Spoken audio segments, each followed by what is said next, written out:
Hi guys and welcome back. Now this is actually part 3 of the tutorial series, and now it's time to scrape data from multiple pages, and let me show you how this can actually look like. So first of all, if we scroll all the way up, you see that here we had our request for one website. And can you remember when we have compared the different requests, or actually the requests from the first page and from the second page? The only difference here was inside these parameters, because here inside the second page we had the offset with the number 72, okay, and then the request for the third page has actually the number 144. That means we start with 0, then plus 72, and then plus 72 is 144. And actually, yeah, sure, let's take 1 minute and go through it again, because I want that every one of you guys knows what this is actually about. So again, what I want to do now is I want just to refresh this page here, because this is actually very crucial when it comes to scraping the data. Okay, we are right now inside the third page. So you know what? I start from the beginning. ASUS, go to sale, best of sale. Okay. And now right click, inspect. Okay. Go to the network tab. It's here. Let's go all the way down until we have the ability to click on load more. And here is actually the request for page number 2. Okay, let me just copy this. Copy as curl, okay, and then I go back to the curl converter, replace the old stuff with the new one, copy this one, go back to the notebook, and now I want to create a new cell and paste this request. Okay, now you see that for this second website, for this second page, we have offset with 72. In the first request we had offset with number 0. And now let's do the same for page number 3. Go all the way down. Let's clear all these requests here. Clear it. Now it's blank. Click on load more. And inside this request we have again our products. Right click, copy. Copy as curl. Okay. Now replace all the old stuff with the new one. Paste it here. Copy this request. Okay, and please make sure you have already watched video number 1 and number 2, otherwise this may not make sense at all. Okay, so please take your time and watch number 1 and number 2. So I've now copied this Python request, go back to the notebook, okay, and now let's paste the request for page number 3. Here inside the second one again we have offset 72, and now we have 144.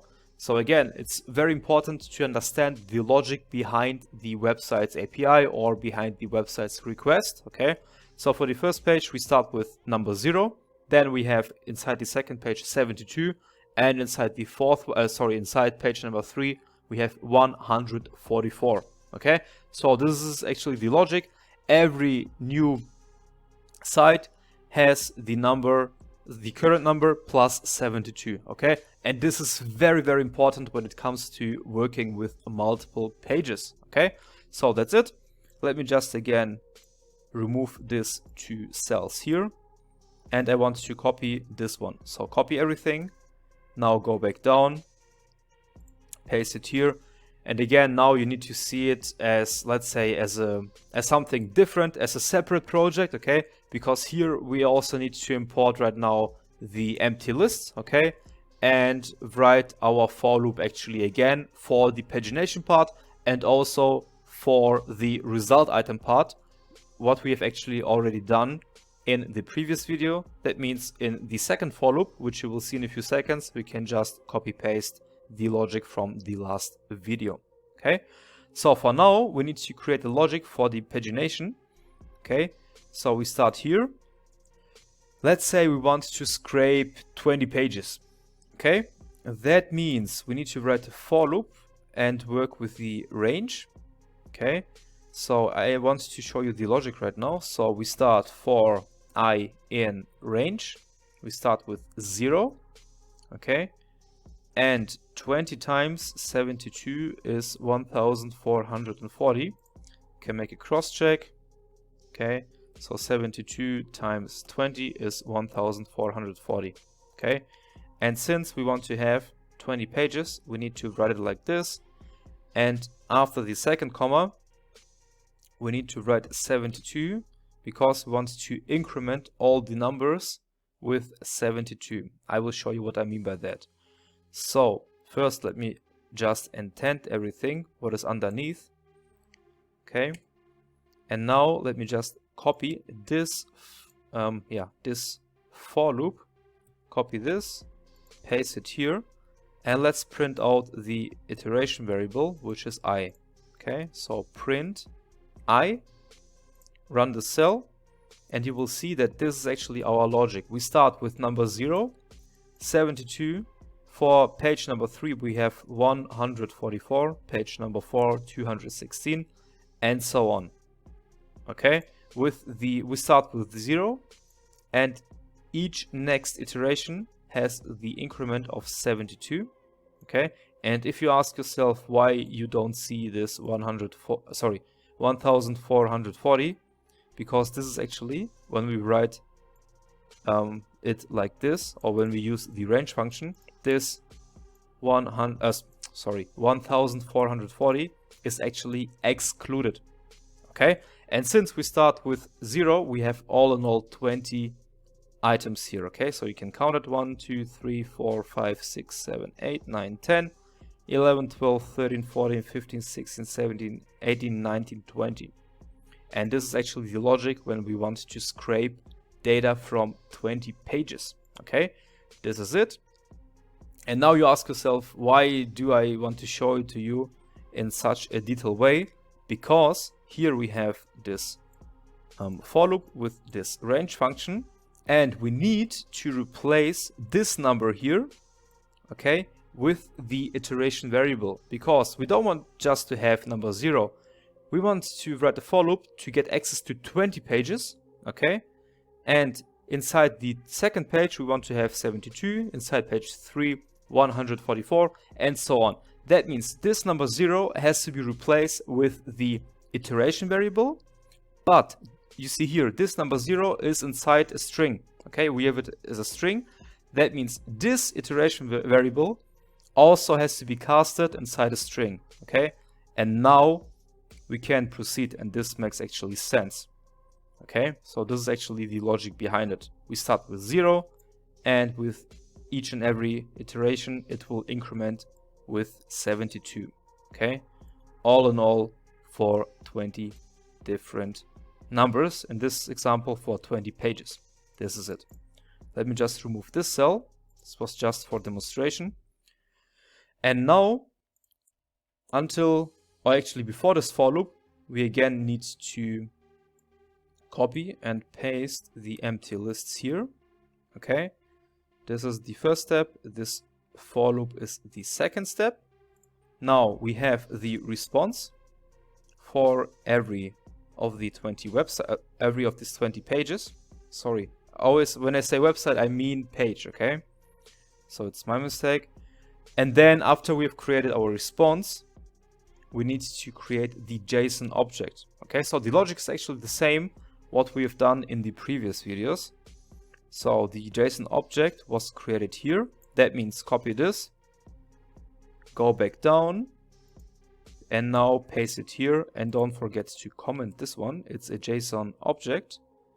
And in the next step, we need to provide the result items. Okay. Result items is stored, let me check, inside this variable here. Oh, it's result variable, result underscore items is the variable itself.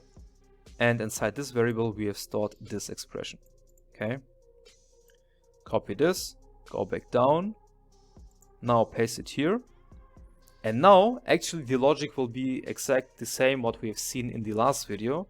Here we have all our products, and we need to loop through each and every product. Okay. And this was actually done with this for loop. Okay, copy this, go back down.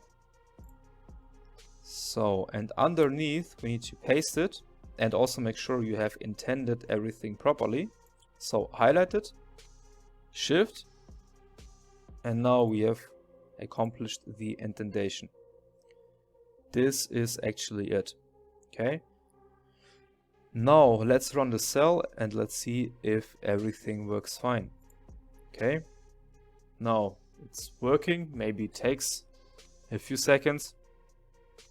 Okay, so it was actually quite fast. We don't have an error message. This is fine. Now let's copy this data frame cell. Okay.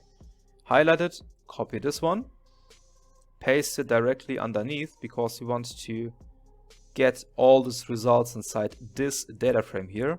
And you see here we have just the same names. We want to replace the old one because the old one was just a demonstration for the first page, but the main part is actually the data extraction of multiple pages. Okay, so here I want to run this cell.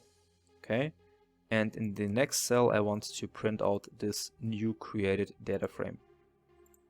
Okay, and voila, we have successfully grabbed 1440 results or rows. Okay, this is actually it, guys.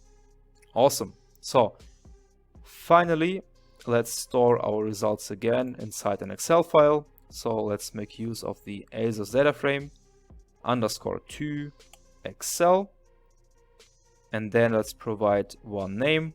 Let's say it's ASUS _multiple_ pages .xlsx, comma, index is false. Let's run this cell. We don't see an error message, and now make sure you open the folder where your notebook is stored. Okay, and for me it's this one, and this is the file which was created just right now. Double click, okay, and voila, here is actually our Excel file with our data. And I would say this is actually it, guys. So for now, take your time, scroll down, play with your data, it's yours. And congratulations, now we have actually successfully extracted the data of 20 pages.